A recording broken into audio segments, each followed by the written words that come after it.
For 13 million people, immigration reform is the single most important issue in the U.S. election. As illegal immigrants, they face the threat of deportation every day. And at every level, politicians are targeting them. That's why my administration has put more boots on the border than ever before. As a consequence, many who came here seeking security and opportunity are now coming out of the shadows and onto the streets in protest. But for the millions of people touched by this issue, it isn't about rights or rules, but how to survive as a family after getting caught up in an unforgiving bureaucracy. Leslie Munoz and her two younger siblings know this firsthand. They are all U.S. citizens born in California, but their parents came to the U.S. illegally and were deported in 2007. Their deportation left Leslie and her brother and sister with an awful choice: stay in the U.S., the only home they have ever known, or move to Tijuana and face the economic hardship and growing violence plaguing northern Mexico.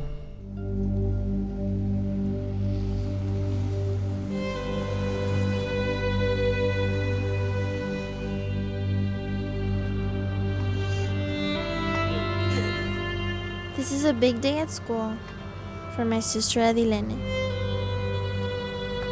I have to do her hair for picture day, and my mom would normally, do her like a really strange hairdo or whatever. But my mom isn't around, neither is my dad. And ever since, it's been up to me to hold things together in a 2-room apartment in the back of the house where I grew up. Here's our kitchen. It's really small. And, this is the part where me and my sister sleep, because my brother sleeps in the other room, just to give him his own space. This house was my dad's pride and joy. It's in the Spring Valley neighborhood of San Diego, California. My dad always kept it green, so it was pretty nice. But, we don't maintain it anymore like he used to do it. It's not green like he would want it to be. To me, this house is what America is all about. Working hard, improving yourself, making life better for you and your family. That's what my mom and dad were doing when they bought this place. I'm kind of glad they can't see what's happened to it. He would see all the work that he did, went down the drain. This is my family, the Munoz family. I'm Leslie, and I'm 18 years old. That's my brother Marcos. He's 15. Adilene is the baby of the family.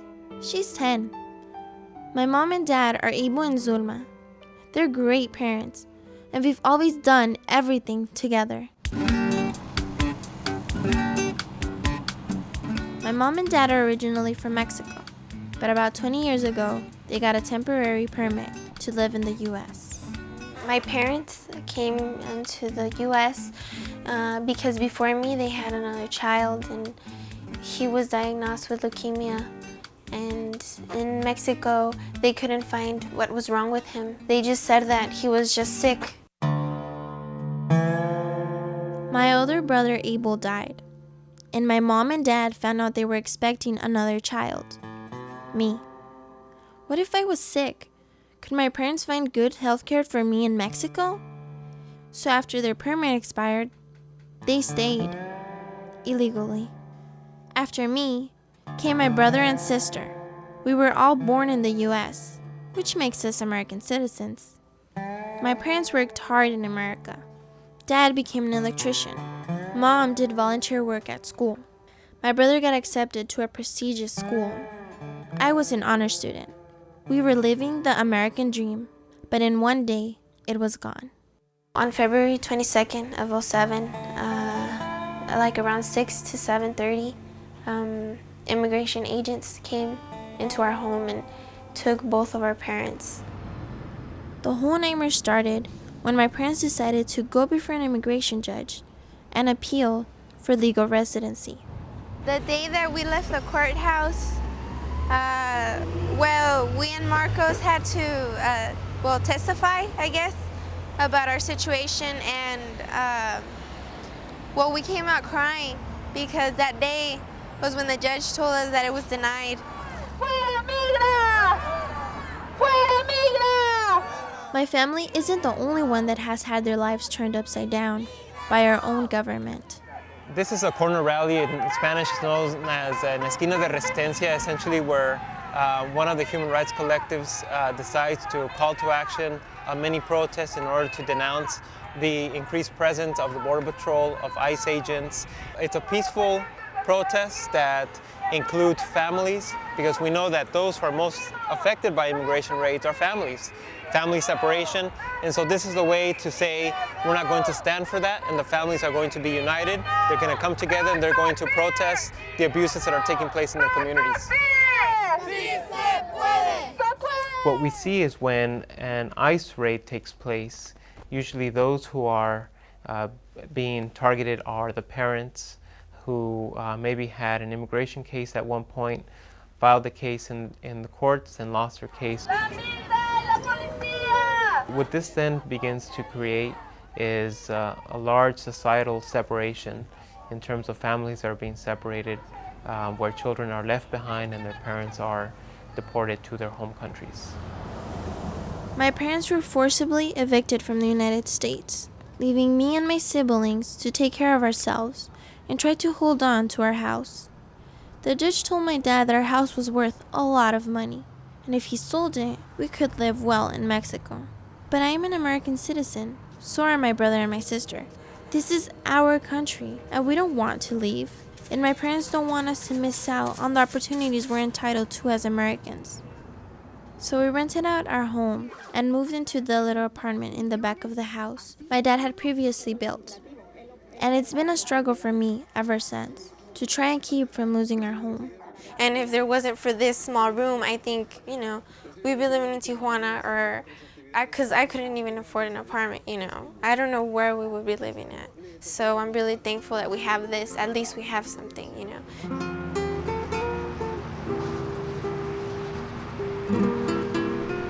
This is where my parents live now, Tijuana, Mexico. It's just across the border from San Diego. But life couldn't be more different for my mom and dad. Yeah, it's a lot of work.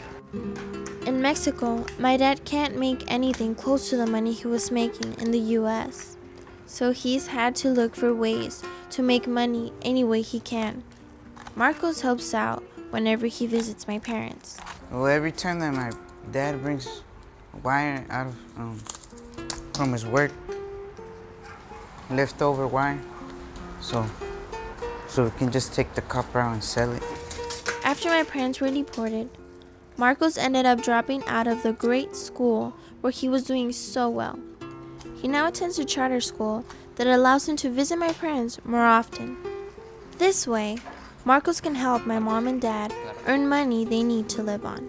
It takes me like 2 or 3 days just to get a couple of dollars. This is a pretty strange way for a family to live. Every weekend we come to Tijuana to visit our parents, and we see how they struggle to make a living.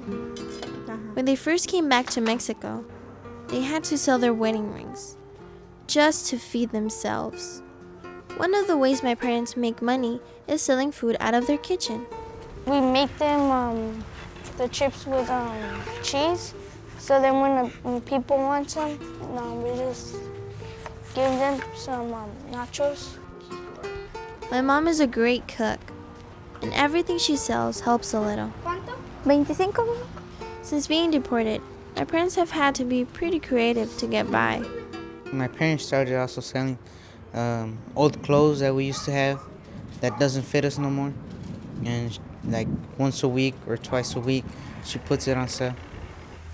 The little money we bring in is barely enough to support my parents, and of course there isn't enough to help out with all the bills associated with our house in Spring Valley. We have tenants now, but the lease is up in a few months, and I'm not sure they'll stay. I'm just gonna go here to see if they're hiring. I was 3 months from graduating when I had to drop out of school so I could work more.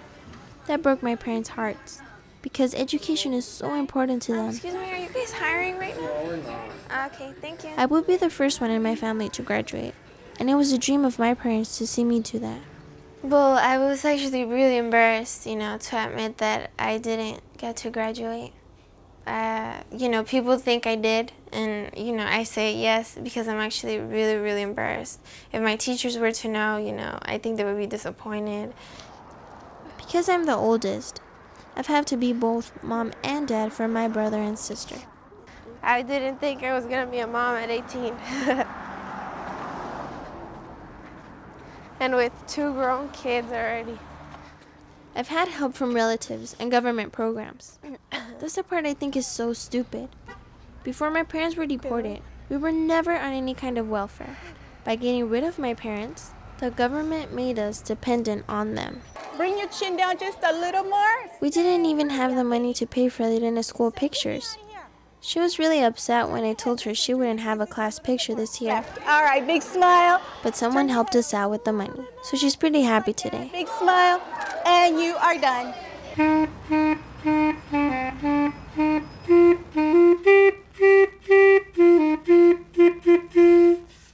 When we stayed with my parents, it's hard to imagine that once we all lived together in a big house where we each had our own room. We took a lot of things for granted. When my parents left Mexico, I'm sure they never expected having to live like this again. When I go to the USA, I have 22 years. And I come back to Mexico, I have 42 years. It's a lot of different. Seeing how we used to be a year and a half ago and seeing how we are now, I think it's unfair, and hopefully it doesn't happen to anybody else. And I do cry, and I cry by myself, and because I try to be the strong one. I try to be the one that, doesn't cry in front of my brother or my sister or even my mom. But I do cry by myself sometimes when I really need my mom.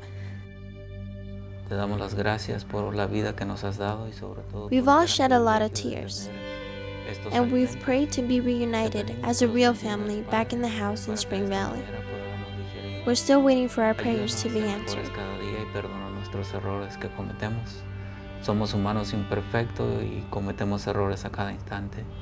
Gracias por la vida, no lo merecemos. Humildemente te lo pedimos en el nombre de Cristo Jesús. Amén.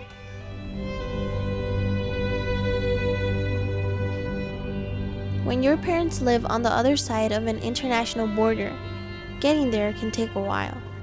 I like it because, I get to see my parents and everything, but it's about a 2-hour drive and transportation to get here. So it's a hassle, right? At least Marcos and Arilene are together, and my parents will be waiting for them on the other side.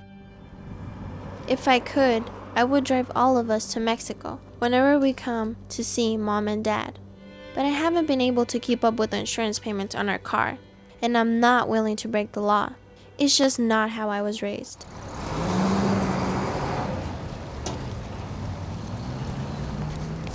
¡Mami! Hoy no voy a escuela. Hasta mañana. ¡Mami! ¿Cómo estás? ¿Bien? ¿Bien?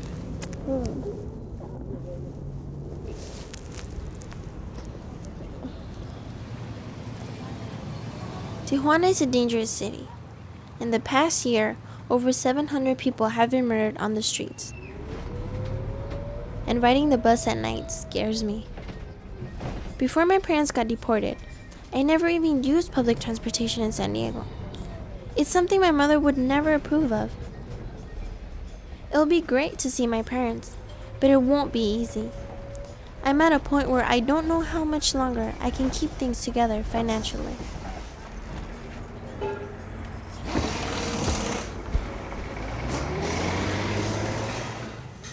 People cross the border all the time to see family on the other side. I don't know how many of them are going to visit family members who got deported, but I've been told there are over 3 million children who are American citizens with at least one parent who doesn't have legal status in the U.S.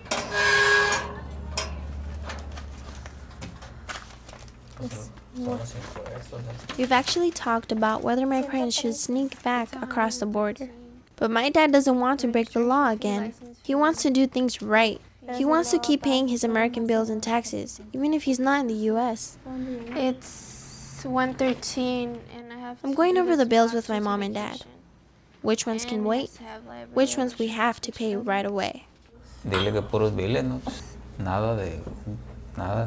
He said that there's only bills, and no money. The big one is for the mortgage on the house. It's more than $2,000. Yeah, because I guess if we don't pay these, they take our home away. Y la de contra incendio también. And we haven't paid the house insurance for, Contra incendios. for fires. After fighting for so long to save the house, it's hard for my parents to accept that we might actually lose it. No es lo material lo que importa, sino el esfuerzo, el trabajo. She says it's not the material stuff that matters, is the hard work they put in, Todos nuestros sueños y todo all se their quedó. dreams and hopes, it all stayed in that house, so, yeah. Pues yo pienso que nomás cuando los problemas están hay que enfrentarse pues a la realidad. He said that, well, the only thing that he can do is just, wake up to reality.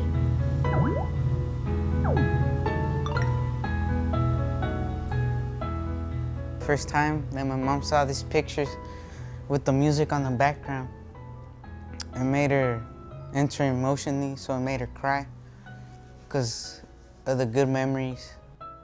She still does. Every time. It makes her sad watching the pictures where Leslie comes out happy with her friends, and now she's sad and stressed out. She used to play field hockey, but that day that my parents were deported came, and she had to stop to being the grown second mom because she had to go and pay the bills, take care of us, take us to school. I sometimes think that the government has, in other words, betrayed me because I am a citizen, and I think I should have the right to have my parents.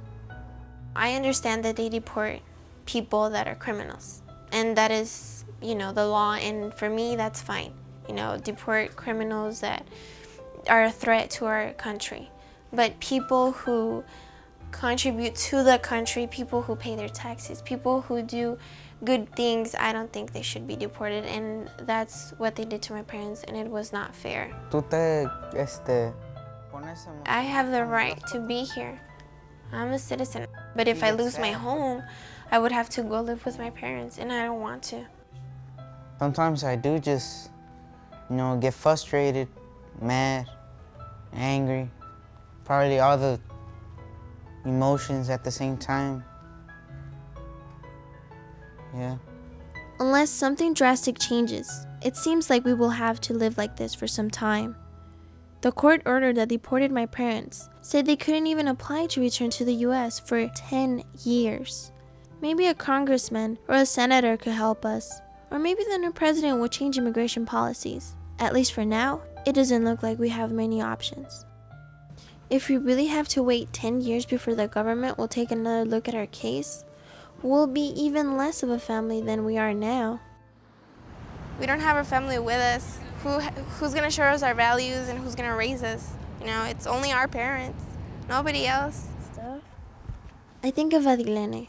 When I was her age, my mother was there every night to help me with my homework and pick out my clothes for the next day. She was only 8 when she saw her mom and dad taken away in handcuffs. When my parents were deported, I was hugging my mom. So then an immigration came and he took me away from her. He pushed me. So then I started crying. So then my cousin came, he hugged me, and then it was nighttime. My dad got handcuffs. Then they took them different cars. It's absolutely shameful that minors would have to face this sort of decision, whether they stay here with one parent and the other parent is deported, or both of their parents are deported and they stay here with relatives, or whether they have to make that difficult choice of moving to their parents' home countries and in some cases not knowing the language, not being accustomed to traditions, and are facing a possible traumatic experience that could set the pace in a negative way for the rest of their lives. It's Sunday afternoon, the worst day of the week for my family. When I'm here on Fridays, I feel like so happy. But when I leave on Sundays, I feel so sad because I'm not with them anymore. Walking to the border crossing is a weekly ritual. It's one last chance to be like most other families, at least for another couple 100 feet. My sister, that's what my mom likes to see, you know, that my sister's always happy, and especially when she's with them. She only gets to spend like 2 days with their parents, and then she has to go back. My mom and dad are proud of the way we've handled the nightmare that started on February 2007. They've always taught us that no matter how difficult things are, giving up isn't the answer.